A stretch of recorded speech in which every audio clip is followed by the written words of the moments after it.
وہ ایک اور اس کا ایک ثبوت ہے، اور وہ یہ ہے کہ آپ بڑے میاں صاحب میاں محمد شریف کے ساتھ غالباً بوزنیا گئے تھے امداد لے کے، وہ کیسے ہوا تھا؟ نہیں وہ اس کے بعد، وہ بعد کی بات ہے جی، یہ نہیں سوری، اس سے پہلے کی بات ہے، کو سے پہلے کی بات ہے جی۔ یہ سب لوگ باتیں کرتے ہیں، میں نے ہمیشہ یہ بات کہی ہے کہ یہ جو فلیٹ ہیں جو ایون فیلڈ والے ہیں، یہ ان کے والد نے لیے تھے 1991 92 میں۔ اس وقت سارے جو ہوتے تھے کاروباری آدمی تھے وہ یہی کرتے تھے کہ یہاں پہ پیسے دیتے تھے، وہاں پیسے مل جاتے تھے جی، اور کوئی طریقہ نہیں تھا، پوری پاکستان یہی کرتا، دنیا میں ایسے ہی ہوتا تھا۔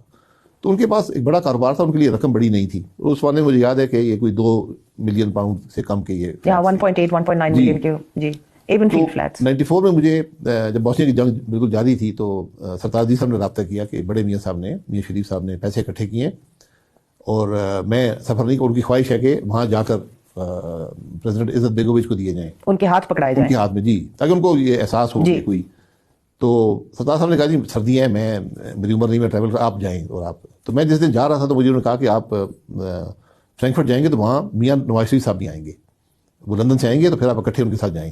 بہرحال سفر بھی بڑا کٹھن تھا، اس زمانے میں جنگ لگی تھی جو اب کروشیا اور سربیا اور بوسنیا ہے، اس پورے علاقے میں سخت جنگ تھی اور منفی 20 ڈگری ٹیمپریچر بھی تھا۔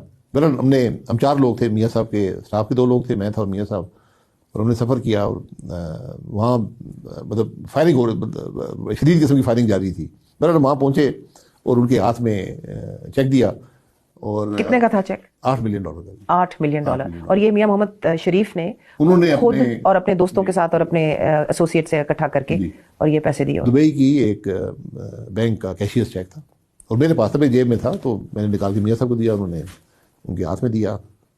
اور وہاں حالات یہ تھے کہ پورے دن میں، جمعے کا دن تھا، تو ہمیں کچھ کھانے کو نہ دے سکے، وہ تھا ہی کچھ نہیں، اور اتنی ایندھن بھی نہیں تھا کہ وہ برف پگھلا کر پانی بنا سکیں۔